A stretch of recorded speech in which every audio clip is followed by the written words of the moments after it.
Hello, this is Tom, VA3WBA. In this episode, I would like to speak about the APRS weather stations and how to make one. For a very long while, I've been interested in APRS. Since I love anything and everything digital, APRS was a natural progression of things for me. And I've always seen those blue dots on the APRS map stating WX for weather. And recently that piqued my interest, and I started looking into this particular phenomenon. And I quickly realized that these are the weather stations installed on people's properties. And these stations report weather conditions to the APRS server.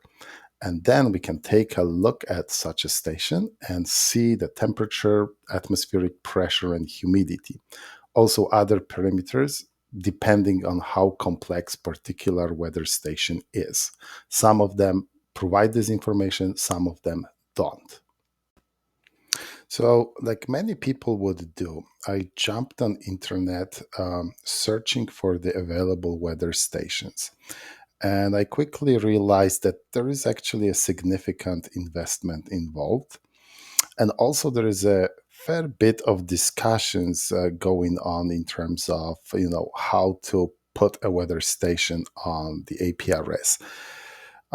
So I figured out maybe instead of buying a ready-to-go weather station that may work or may not, uh, I should look into building my own, prototype it, see how difficult it would be to put it on the APRS map. I also had a few components lying around, like Arduino board and Raspberry Pi board. I needed a sensor which could pick up temperature and atmospheric pressure, and maybe I should look for the ready to go code that somebody posted on the internet. So after a lot of digging and checking different websites, I found a very elegant solution from our colleague PP5ERE.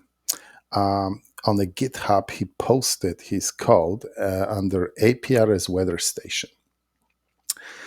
And this is his solution. So he used ESP8266 microcontroller with some sort of programming adapter. So the entire thing is very, very tiny. You can see from the picture. And he purchased sensor for this, and the sensor he used is BME280. I used the same sensor. I didn't want to buy that particular microcontroller because I already had a Raspberry Pi as well as Arduino. So I figured out, you know what, between these two, I should be able to get this thing working. And I think I was right. In terms of the sensor, there is a plethora of vendors you can use, and essentially, you're gonna pay more if you want this sensor sort of tomorrow, or you're gonna pay less if you're willing to wait a couple weeks. So, from Amazon, and this is Amazon Canada, we're looking at $19 plus probably tax. If you go on Temu, it may cost you $8 US. There are vendors.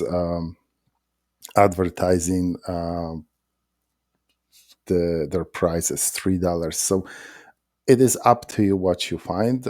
I got my sensor, I think, from Amazon, but the price was way lower than $19. But mind you, it was about a year or 2 years ago. I don't know exactly, but it was a long while ago. So essentially, inflation took a bite of this price. As a microcontroller, I used a regular Pico W, which is the wireless version. In terms of the Pico family, you have 4 different controllers, and this is the one that I used. If you want to buy one, you don't have to buy the H version. Just regular Pico W is good. So essentially, this is essentially the one without the connector here. So H has a connector. The one that I have does not have a connector. So if you're interested in building, um, you need to get one of these boards. And there are cheaper boards, but the cheaper boards do not have wireless option. So essentially aim for the regular Raspberry Pi Pico W. So as you can see, I'm using a different microcontroller than the author of the project. He's using a very specific ESP controller. And essentially what I wanted to do is I wanted to take his code, take the same sensor, and port this code from the ESP processor to the Raspberry Pi. The task actually looks difficult, but it's not very difficult because what he did, he used actually Arduino programming tool to develop his code.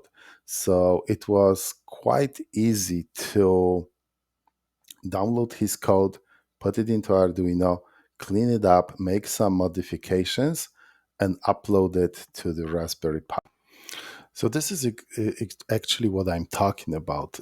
This is the Arduino programming interface, and you can install additional support for Raspberry products. So you can see here that on port 16, I have Raspberry Pi Pico W connected.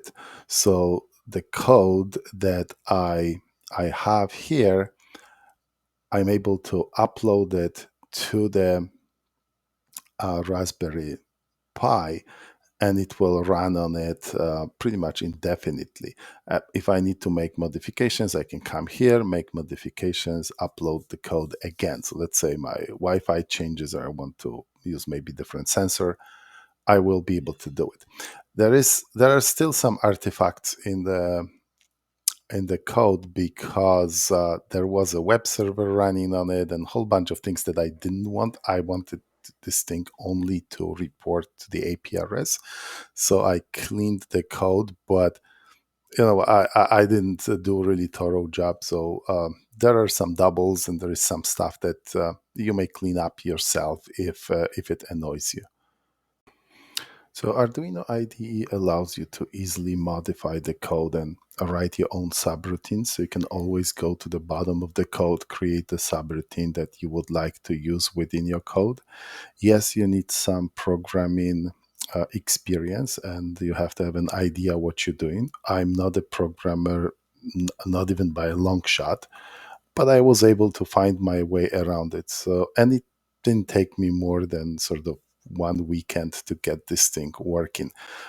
So for you, the task is easier because everything is already there and you can just make your own modification and maybe bring back that web server, maybe installed the display that will show temperature, humidity, and air pressure. It is up to you. The sky is the limit. I'm just leaving you with something that's going to work for the APRS situation. Everything else is really up to you. So here is the prototype of the weather station. As you can see, I use the breadboard and some jump wires. There are really two components. There is Raspberry Pi W on it and the pressure, temperature, and humidity sensor. And I'm gonna post a simple diagram on how to connect all these things. But this is something that can be easily accomplished by totally unexperienced person. So here is the diagram for the project and two components used. So you can see the sensor, the BME 280, as well as the Raspberry Pi Pico W. The sensor is essentially entire project is powered from the USB. Down the road, I'm planning to maybe leverage like a solar charger and some batteries. I don't know what I want to do yet. This is a prototype. So entire project is powered USB power supply or phone charger to keep it going. And the sensor is then fed straight from the Raspberry Pi. The 3.3 volts goes to the VCC. There is also split to that SDO pin. And this is super important and it's not reflected anywhere. Essentially, because the sensor uses I2C bus, um, it needs to use specific address. If you don't have that wire, the sensor will work, but it will use address that is not recognizable by the software library used by the code. So use essentially a jumper wire. In the video, it's a brown wire. Here, it should be yellow. I simply didn't have a yellow wire. But to make things transparent, this is essentially VCC delivered to SDO pin. Then we have ground that is also, taken from the chip, and we have our data bus going to the chip, to the pins 6 and 7 respectively. So as you can see, it is not very complex. Anyone can do it. Upload the code, make minor modification for Wi-Fi. So essentially your name of your Wi-Fi, pre-shared key, and for APRS, you need to have a secret for your call sign. So there are essentially 4 variables that you have to adjust in the code in order to get it working. As you can see, the weather station is working already. I plugged in power and it reported instantly to the APRS server. We can see that temperature is 25.6 degrees. This is because the weather station is on my desk. And humidity is also whatever is in the house. The atmospheric pressure is probably true, and we can verify it by looking at the similar weather station in the neighborhood. So yeah, it's 1011 and millibars, and it's the same or very similar pressure here where I'm sitting. So if you're interested in building similar prototype and or building your own weather station of the code that I posted or the original code that I used, go ahead and do it. If you have questions related to this project, do not hesitate to include them in the comments. I go through comments and I will gladly reply to your questions and make suggestions if you need help building it. Also, don't forget to like and subscribe. The likes and subscriptions are a huge motivation. When I see people signing up and clicking likes and making comments, I'm more inclined to make another interesting video dedicated to ham radio, astronomy, or whatever else I'm interested in. So thank you very much for watching, and till the next time.